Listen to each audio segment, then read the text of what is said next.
Salut à tous, bienvenue dans cette nouvelle vidéo. Je vais vous parler cette fois-ci de pellicule et spécifiquement de pellicule couleur. Je sais que le produit est assez cher pour ceux qui font de l'argentique ou ceux qui veulent débuter. Vous êtes principalement axé au démarrage sur effectivement le noir et blanc parce que c'est beaucoup plus accessible. On les trouve à partir de 6 ou 7 euros. Mais cette fois-ci, je vous parle de deux pellicules, deux sœurs presque jumelles. Pourquoi ? Parce qu'elles ont presque les mêmes rendus de couleurs, mais l'une sera plus contrastée que l'autre. L'une travaillera plus sur le paysage et l'autre peut-être plus sur le portrait. On regarde les différences qu'elles peuvent avoir parce que je vous garantis que ces deux pellicules en couleur donnent des résultats souvent assez surprenants. Le tout est de bien maîtriser son boîtier pour bien les utiliser. Je vous donne les conseils tout de suite. Parce que le choix d'un film est crucial pour donner vie à vos photos, il faudra retenir quelques points qui affineront le choix de votre pellicule. Et pour commencer, on est parti pour l'Hectar 100, une superbe pellicule qui viendra ravir vos couleurs. L'Hectar est doté d'une vitesse à 100 ISO avec une saturation élevée et des couleurs qui sont ultra vives. Ce film vous garantit le grain le plus fin du marché et lisse tous les films négatifs couleurs actuellement disponibles sur le marché des 35 mm. Avec ses nettetés exceptionnelles, ses couleurs vives et chaudes, il sera parfait pour la numérisation en labo ou chez vous. Alors, si vous êtes équipé, bien entendu, d'un scanner. Et le petit bonus de cette pellicule, c'est qu'elle propose des bonnes capacités d'agrandissement à partir de votre film 35 mm. Je vous conseille pour les photos de nature, de voyage ou de mode pour l'archi également, pour ceux qui aiment ça. Bref, pour l'ensemble de vos photos en extérieur.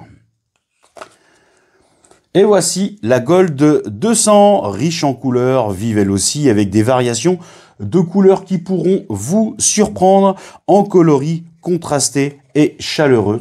Cette pellicule sera idéale, je le rappelle, idéale pour les portraits avec une précision assez nette. Elle sera adaptée aux lumières vives et naturelles, sans oublier de maîtriser, et ça je vous le rappelle, le triangle d'exposition pour en tirer le meilleur.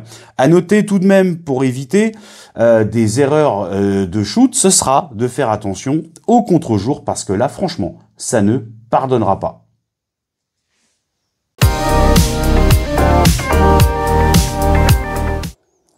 Et c'est parti pour un petit florilège de photos avec l'Hectar 100.